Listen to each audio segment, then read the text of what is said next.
Assalamualaikum warahmatullahi wabarakatuh. Perkenalkan, nama saya Muhammad Rizky Agung Uduna. Saya adalah salah satu mahasiswa Universitas Majapahit Bekasi dengan NIM 2892050103 dari Prodi Manajemen semester 5 mata kuliah Manajemen Retail dengan dosen pengampu Bapak Darmenis SEMM. Video ini saya buat untuk memenuhi ujian akhir semester saya dengan materi terus 10 pertanyaan manajemen retail serta penjelasannya. Yang pertama, ada pun manfaat bisnis retail bagi konsumen. Yang pertama yaitu memudahkan konsumen untuk mendapatkan barang atau jasa. Peran retail sangat penting dalam menyediakan barang maupun jasa dari produsen ke tangan konsumen. Dengan demikian, konsumen tidak harus datang langsung ke produsen untuk mendapatkan barang ataupun jasa yang mereka butuhkan.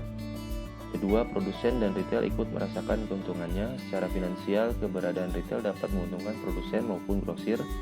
Hal ini dikarenakan biasanya para retail membeli barang dengan jumlah yang lebih banyak dari produsen langsung. Pada prosesnya, retail akan menjual kembali barang ke konsumen dengan tambahan harga tertentu sebagai salah satu sumber keuntungannya. Sementara produsen mendapat keuntungan dari penjualan produk, baik barang maupun jasa ke retailer.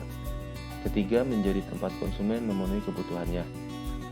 Bisnis retail biasanya berada dekat dengan rumah-rumah penduduk, bahkan banyak perusahaan properti yang menggunakan kemudahan akses menuju tempat usaha retail sebagai salah satu keunggulannya.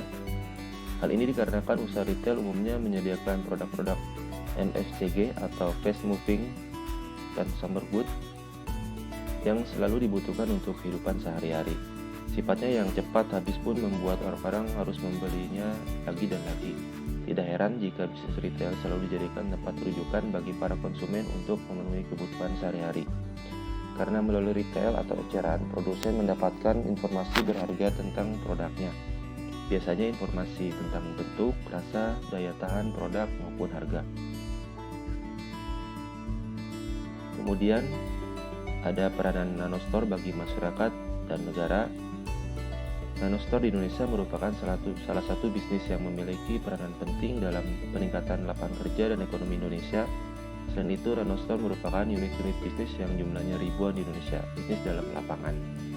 Keberadaan toko sembako membantu masyarakat untuk membeli aneka kebutuhan sehari-hari dengan mudah. Bila dijalani dengan bersungguh-sungguh, usaha kecil seperti ini bisa mendatangkan keuntungan yang berlimpah.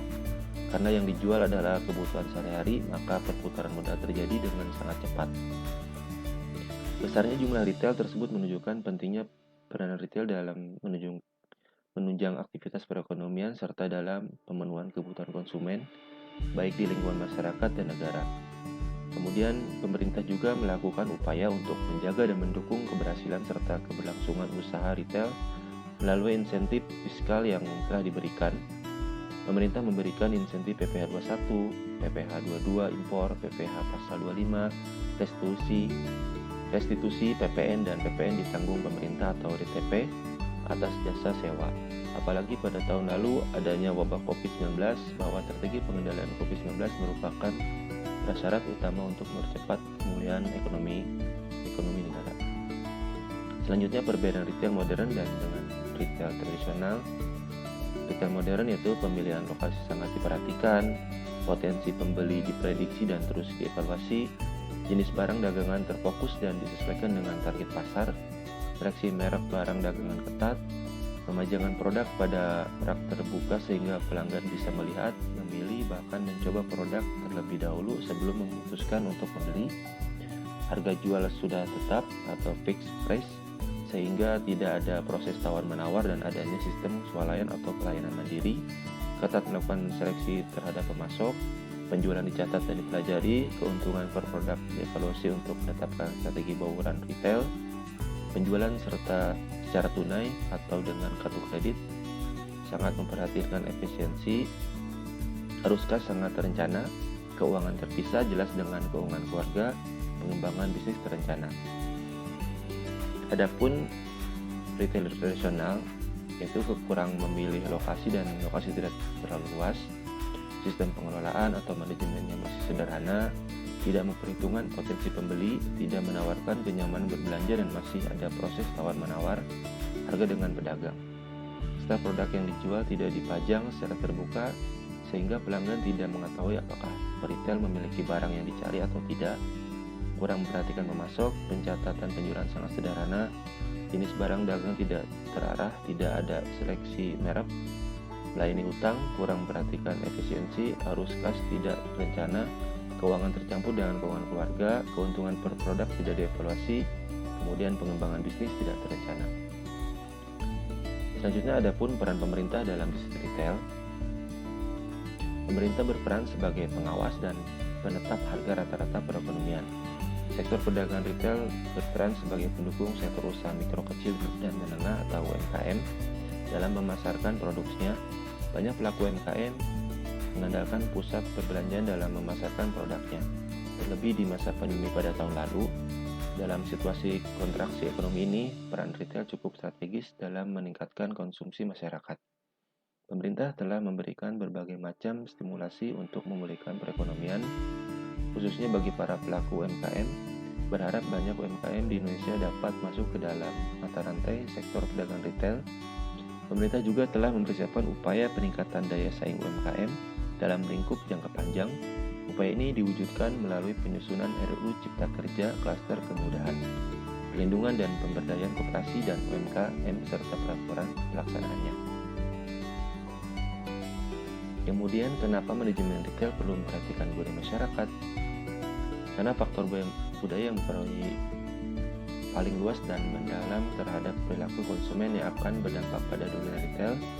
Pemasar harus memahami pesan yang dimainkan oleh budaya, subudaya, dan kelas sosial pembeli.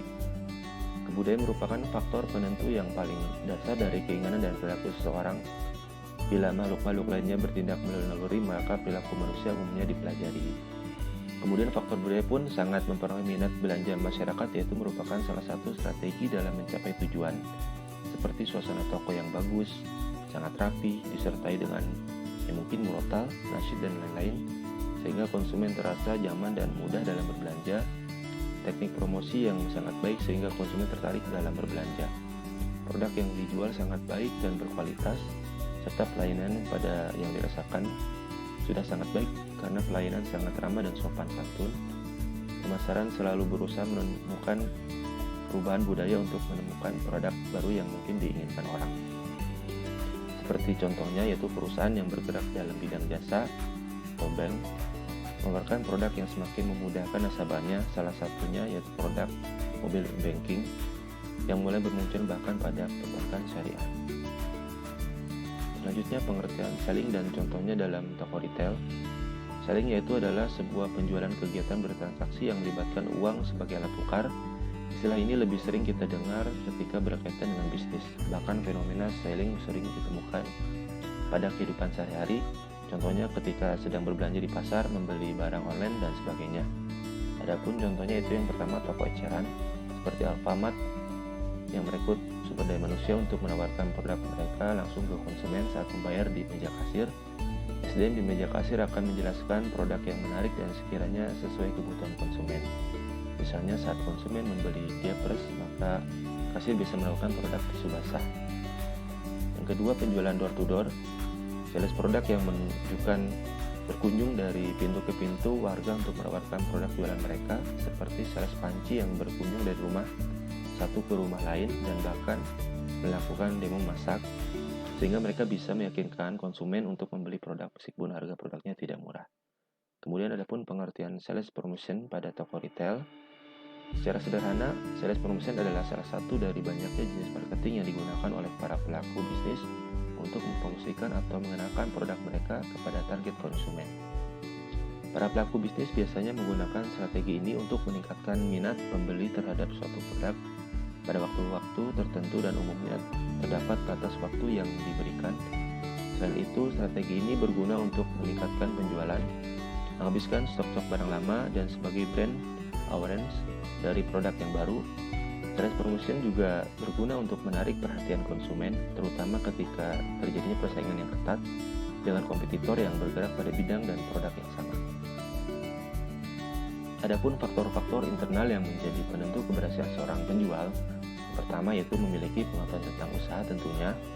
Saat menjadi pengusaha, baik usaha kecil atau besar, diperlukan modal dasar pengetahuan yang cukup tentang dunia kewirausahaan. Kedua, membuat perencanaan matang. Meski terkesan sepele, berdagang bukan sesuatu yang mudah. Kita perlu membuat perencanaan yang matang karena ini faktor keberhasilan sebuah usaha. Pikirkan dengan masak-masak tentang bisnis yang ingin kita jalani, misalnya membuka usaha makanan berat, camilan, atau hiasan unik. Ketiga, berani mengambil tindakan dan resiko. Membangun usaha tidak luput dari resiko, apalagi kalau kita memutuskan untuk berhenti dari pekerjaan dan fokus terhadap bisnis baru. Maka dari itu, poin ini termasuk faktor keberhasilan usaha karena kita perlu menyiapkan diri menghadapi kemungkinan buruk dalam menjalani bisnis.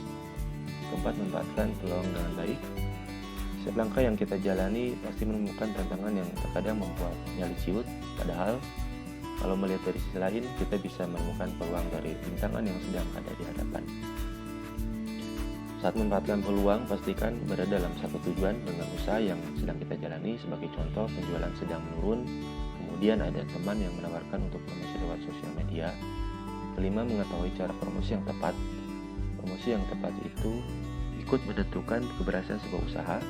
Promosi adalah channel penting untuk memastikan atau memasarkan produk usaha yang kita jalani. Bila ingin lebih menjangkau pasar yang luas, kita bisa memanfaatkan relasi. Berikan contoh produk secara cuma-cuma ke beberapa teman, kemudian lalu kita minta mereka mengunggahnya di media sosial. Keenam, menjalin hubungan yang luas. Bila kita memiliki sifat tertutup, sebaiknya singkirkan saat sudah membangun bisnis. Pasalnya, menjalin hubungan yang luas menjadi faktor keberhasilan sebuah usaha. Dan ketujuh, punya banyak kreativitas. Tidak bisa dipungkiri kalau persaingan dunia usaha cukup berat karena kita akan berhadapan dengan orang yang memiliki bisnis yang serupa. Kemudian, etika komunikasi dalam menjual merupakan proses komunikasi antara perusahaan dengan pelanggan yang diharapkan dapat berjalan secara interaktif sehingga nantinya dapat mencapai hasil maksimal sesuai yang diharapkan oleh masing-masing pihak. Berdasarkan etika pemikiran yang rasional, menjaga kesopanan supaya membuat mereka atau calon pembeli merasa nyaman. Kesopanan bisa ditunjukkan dengan berbicara dengan secara halus, tidak membentak, tidak emosi, memandang ke mata konsumen, mengucapkan maaf dan terima kasih, tersenyum, dan lain sebagainya. Adapun contoh tipe konsumen dan cara melayani dalam menjual barang dagang toko. Yang pertama itu konsumen yang hanya melihat-lihat. Tipe konsumen ini hanya mementingkan pengalaman mereka mengitari toko sambil melihat-lihat tanpa harus berbelanja atau sering disebut window shopping.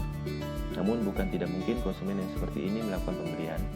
Jika memang barang terlihat menarik, disertai dengan promo dan harga yang masuk akal, tentu mereka akan membelinya. Oleh karena itu, penting untuk mengadakan promo-promo menarik yang berbeda setiap waktunya. Hal ini bertujuan untuk membuat para konsumen tertarik untuk membeli.